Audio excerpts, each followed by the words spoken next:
hanging out in the bee barn tonight, going through seeds. This is not how I keep my seeds. I'm trying to get all of my seeds out of my photo storage boxes and into one spot in terms of what I'm going to grow this year. I'm trying to narrow down all the things that I want to grow versus like how much space I have in the garden.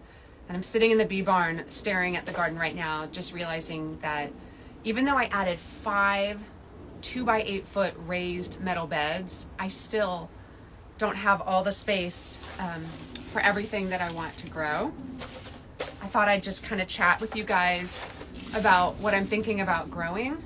I'm not going to go into tomatoes and peppers because I'm going to do separate videos on those, and I've already talked about the tomatoes. I'm growing 13 varieties of tomatoes this year.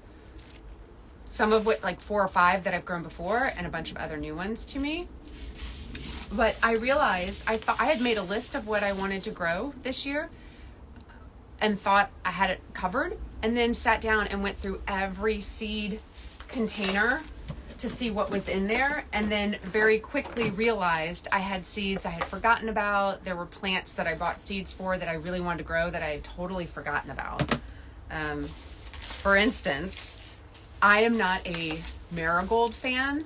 I don't love reds, oranges, or yellows in terms of like color or flowers in my garden.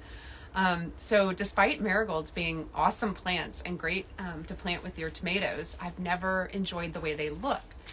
However, I purchased from Swallowtail Garden Seeds something called Vanilla Improved Hybrid Marigold, and it's supposed to be this creamy white color.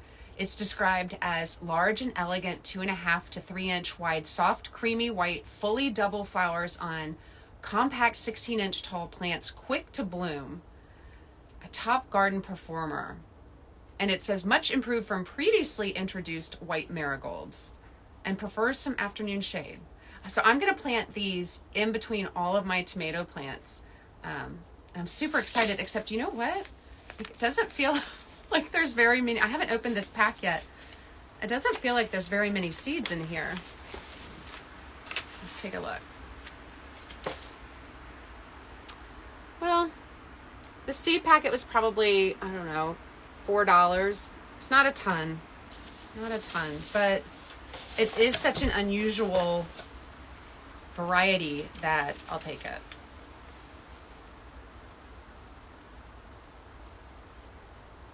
It doesn't say how soon. Oh, packet is 15 seeds. It doesn't say how soon to start them, so I'm going to have to look on some other marigolds. 5 to 20 days for germination. That's a huge range. Also, another reason why I'm getting all of these seeds into one spot that I want to grow this year is I'm going to sit down and look at the back and figure out when I need to start everything and create a complete calendar in my garden journal so that nothing gets left behind or falls through the cracks. I have a ton. I'm adding a bunch of cut flowers to the garden this year. Specifically, a bunch of different types of cosmos and poppies. The poppies are going to be out front. The cosmos, I guess, are going to be somewhere in the back. Oh man. Also, I was looking at YouTube today, and something changed with the monetization requirements for YouTube. It used to be 1,000 subscribers and 4,000 watch hours in the last year, which did not include YouTube Shorts.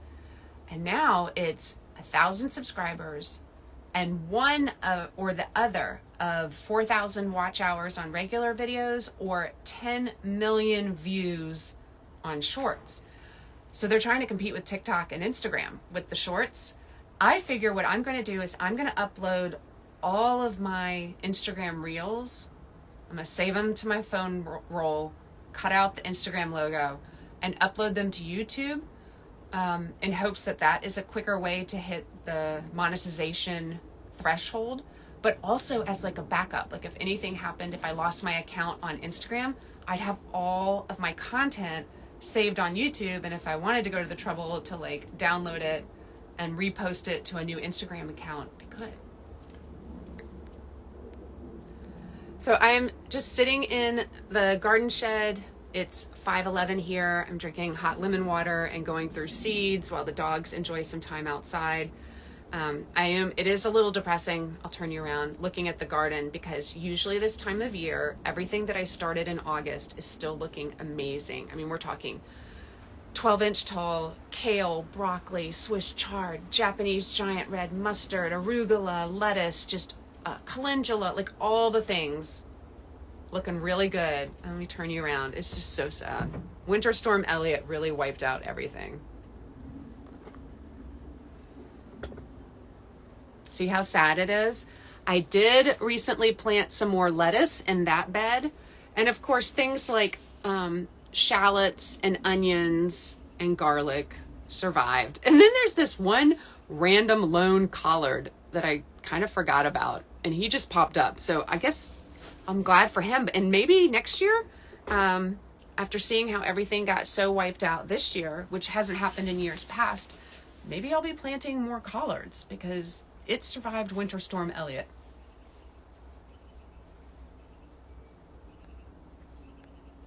Let's see if there's any comments or questions. Okay, Roxana says, I would love the Kilimanjaro Marigold 2, double off-white gorgeous. Roxana, do you mind telling me where you got seeds for that?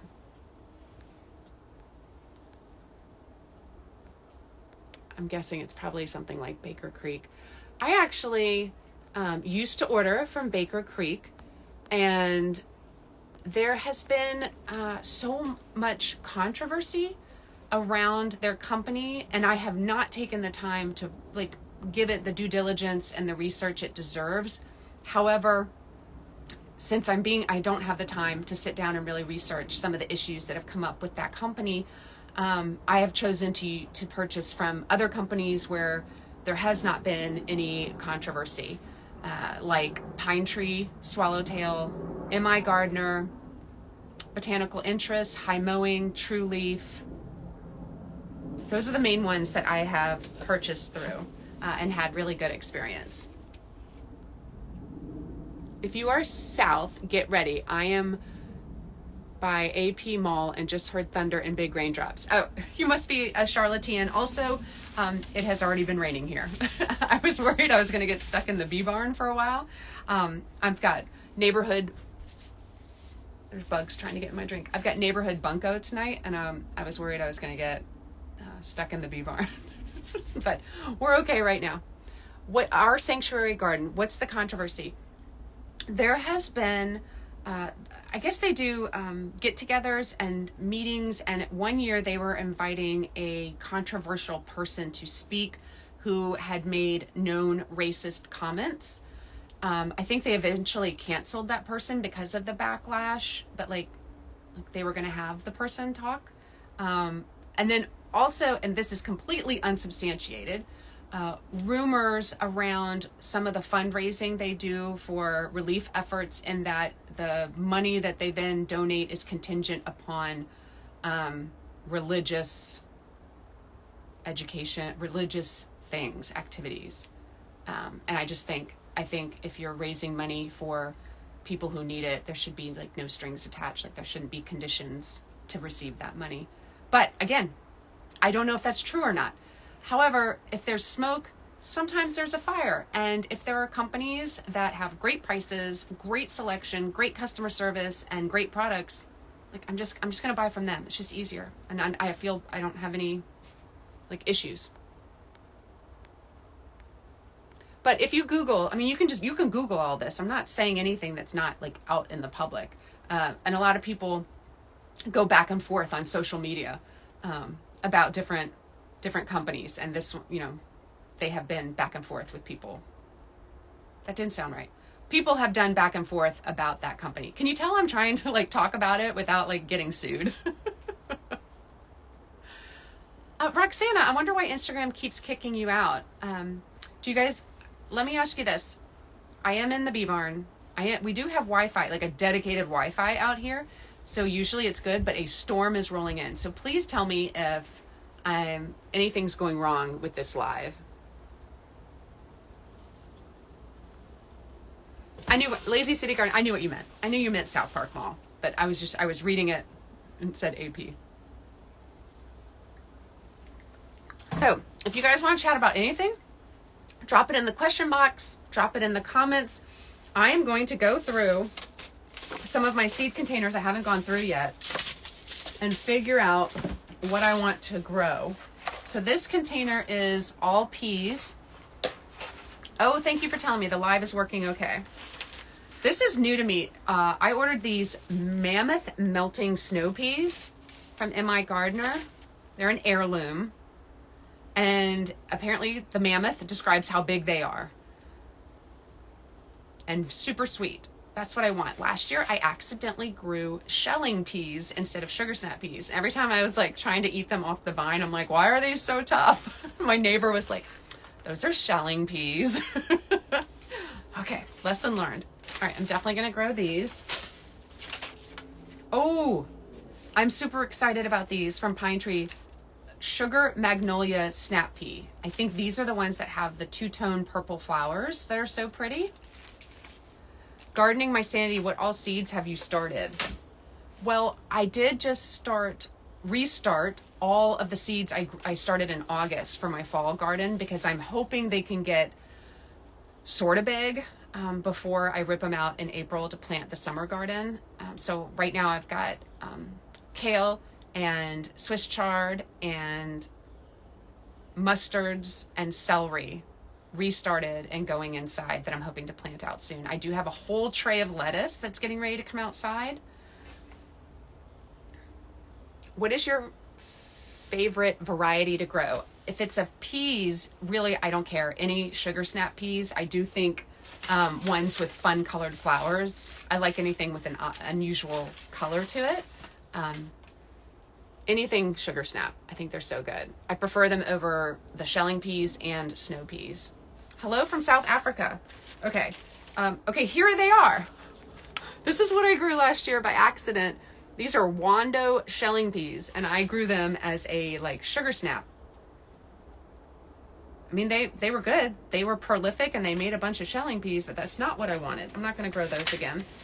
Oh, cow peas. The black-eyed peas. I love these. They take up so much space. I'll find a place for them. Those are grow. And then butterfly peas. These aren't actually producing peas to eat, but butterfly pea flowers are those fun, super vibrant blue flowers that everybody puts in like hot water and tea and lemonade, and it changes the color, or they use it in baking with their sourdough. It's so fun.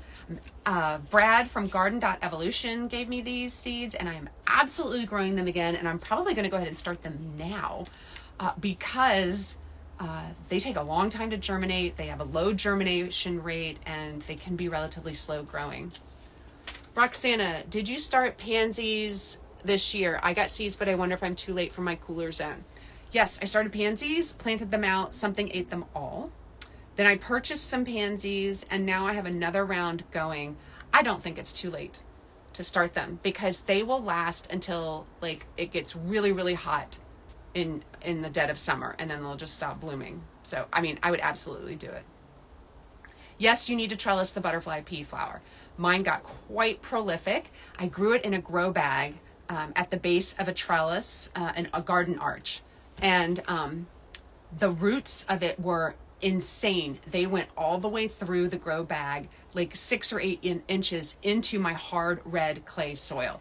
So I'm curious to see if anything is going to come up from the roots that are still in the ground. Probably not.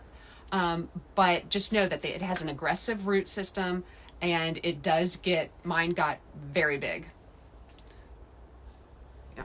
All right. And then, okay, so that's it for the peas. I'm going to do cow peas, which are black-eyed peas, butterfly pea, which is not even a pea, sugar magnolia, and the mammoth melting snow. Okay. Celery and carrots.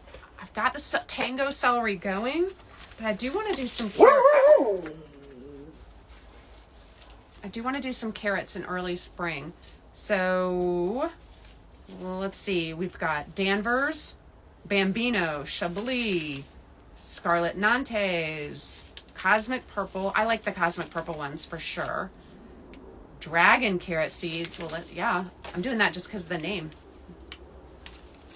Chinese pink celery. I'll probably never grow this again. It didn't taste great. It was super wimpy. It didn't grow super well. Okay. I'm going to do Danvers and dragon carrots. Herbs. Let's look at some herbs. Dill. I'm going to do dill, not because I really like it in anything except for pickles. And I love making easy refrigerator pickles from my cucumbers. So I'm going to grow dill for that. This box is getting really full and stuff is starting to fall everywhere. Oh, you guys, this is why I got to go through my seeds every time. I forgot about this. Ornamental Kirigami oregano is supposed to have these really gorgeous flowers. I planted it last year. Oh my gosh, did I use all the seeds? And had 2 plants survive. And I don't know if they survived Winter Storm Elliott. Oh my God, they're all gone. I refuse to place another seed order. That'll have to wait for another year. Bunching scallions, no thanks. Oh, cilantro, no thanks. Parsley, I need to grow some more parsley. Mine died. Chives, I've got those in my apple tree guild. So underneath my apple tree, I've got things that work together to promote all kinds of things. So there's certain things that are pest deterrent. There are certain things that are help repel disease. There are mulchers that help improve the soil. There are soil fixers. There's all kinds of things. So underneath my apple tree, I've got chives. I've got daffodils. I've got oregano, columbine, comfrey, a bunch of others. It's really cool. Lavender. I've never been able to grow lavender. I'm not going to try this year. Basil. We need basil. That's more dill. Okay. So we're going to do dill and basil for herbs. Straw flowers. I had already started these. These are typically cold hardy in my zone 7B. Seeds just fell out everywhere. And they got killed. So we are going to do, in my gardener has vintage white and purple red. Definitely doing those. Those were fun last year. All right, these are snapdragons. I already have all my snapdragons done and in the ground. Apricot mixed straw flower. That is one of my favorite. We're doing that.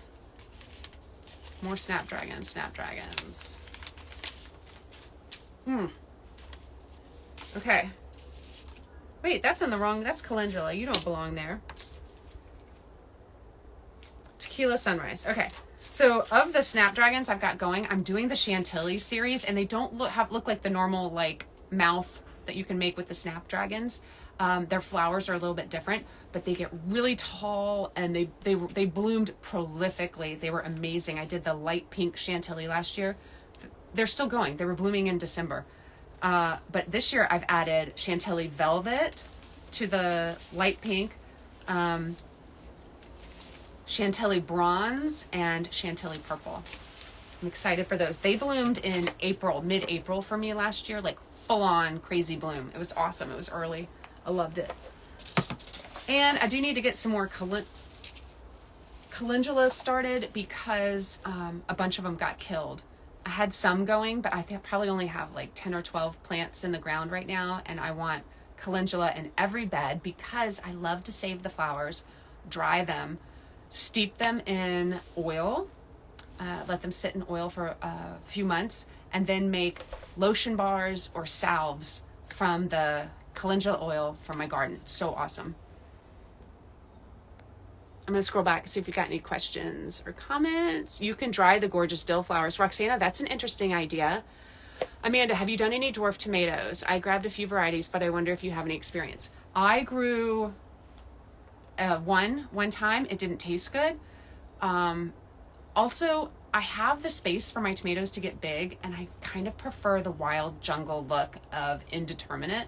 I don't grow any determinate tomatoes, which are great for space saving, and I don't grow dwarf, but I do grow micro, the orange hat micro tomato. Someone sent me them. I think the seeds are from Baker Creek, but someone sent me some seeds in a seed exchange. So I have those going inside right now. I grew them last year. I was eating tomatoes in like February. It was awesome. And they taste good. And they're cute. And when I say micro, I mean, they get like this tall. So cute. Okay. Let's look at the calendula, and then I think we're done. Then I think I've got my box. And then what I'm going to do is I'm going to sit down with these, sort them into when they should be started. So for instance, Cosmos, 4 to 6 weeks. So I'll have a pile of 4 to 6 week, and I'll probably split the difference and just call it 5 weeks. And like what else? Dill. What does it say for dill?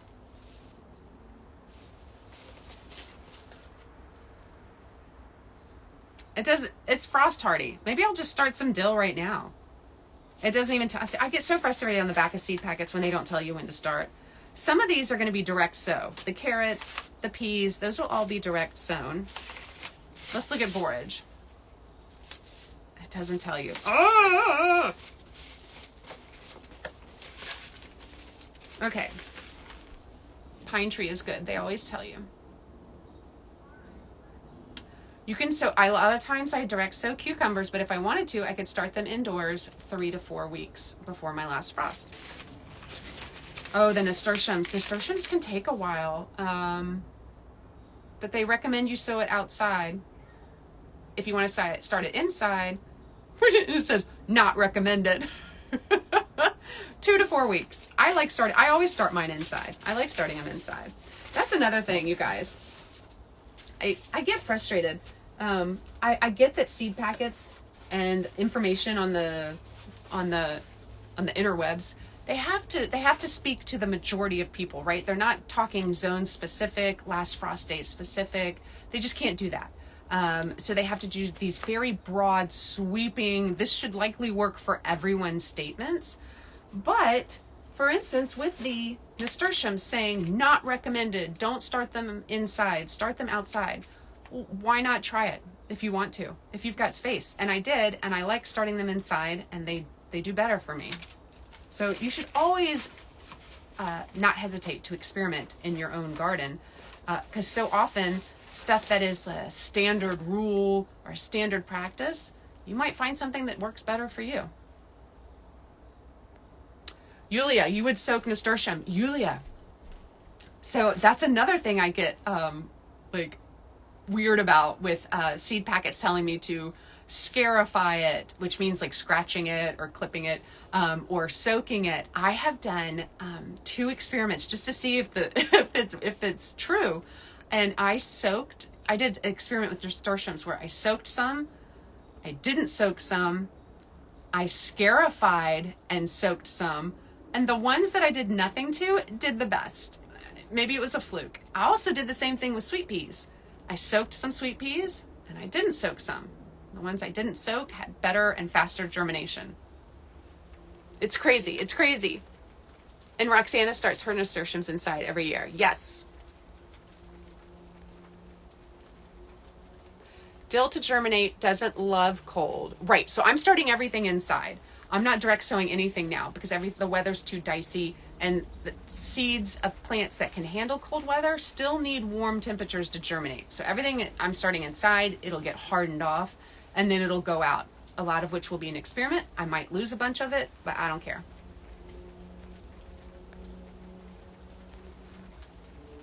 I've got a question. When will you sow carrots and peas? After my last frost date, which used to be April 15th here in Charlotte. However, I think with climate change, now they're doing a range from like April 1st until April 15th. So if you want to be safe, it's like after April 15th. If you're willing to roll the dice, you can probably do it as early as April 1st. Okay, hold on. I'm getting a text from my husband. I'm leaving to Lowe's, then pick up Ava. Okay.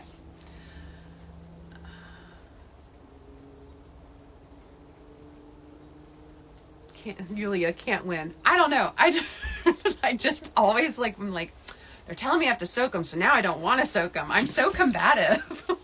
I need to chill out. But I mean, they wouldn't say it if there wasn't something to it, right? But it just hasn't turned out to work like that for me. All right, let's look at calendula. Again, strawberry blonde, one of my favorites. However, my absolute favorite is from Floret, and it's called Zeolites. I don't know if I'm pronouncing that right. I love, love, love this. I love Zeolites. It's my absolute favorite. You can see I still have seed packets back from when I used to purchase from this company. I'm not going to throw them away. Pink Surprise. Looked nothing like the picture. They were not even remotely pink.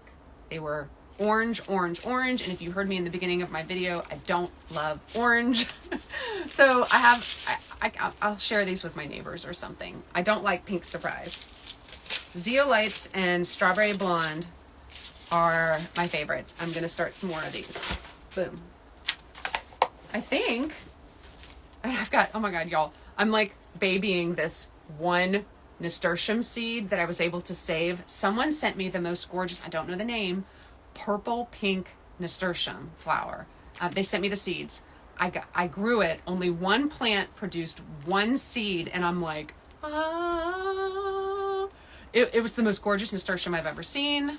I would really like to find more seeds of that one, but so far it'll be this one. This one better germinate. Okay, I think I've gone through all of the seed containers. I do have some seeds up top. Pumpkins, yeah, I'll pull those down later. Yeah, so I feel good. I've got way too many seeds for my garden space, but that's okay. I don't really pay attention to spacing requirements. I kind of shove everything in just to see what happens, which is not a good practice. Like, maybe everybody should just not listen to me. Don't do what I do. Watch what I do, laugh at what I do, but don't do what I do.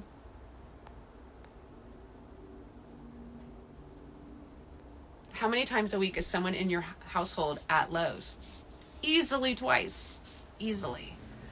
But mainly because we do a lot of DIY stuff. Like we fix our own refrigerator. We fix our own, well, we weren't able to fix the electrical issue. That was $528 later.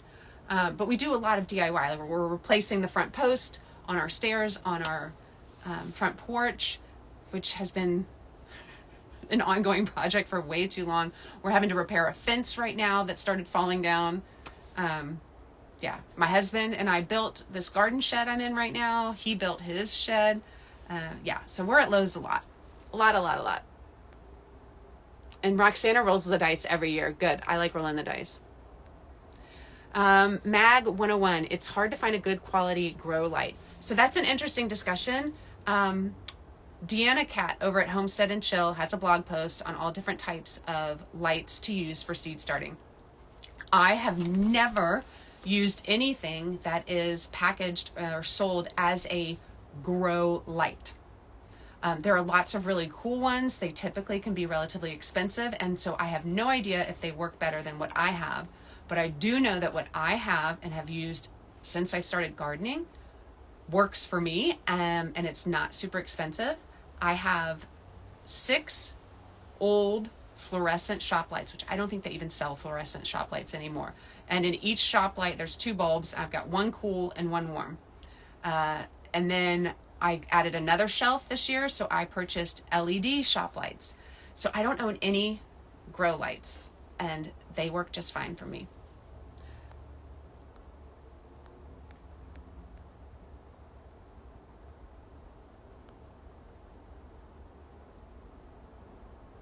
Garden with Lindsay, Lowe's greater than Home Depot? I don't know. For certain things, like I like Lowe's for certain stuff and Home Depot for certain stuff. I don't know. I actually have had several bad experiences inside a Home Depot that made me like want to like only shop at Lowe's. All right, I think that's it. I don't see any more questions.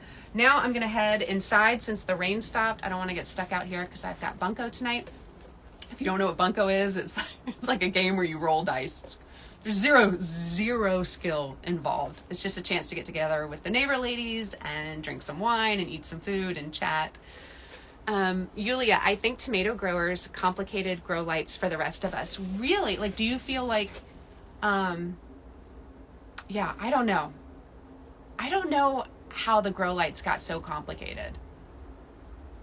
And I guess I shouldn't even talk on it since I've never compared what I use with like true grow lights. I mean, some of them look really cool. They're like these like giant square or rectangle panels with like multicolored little lights in them.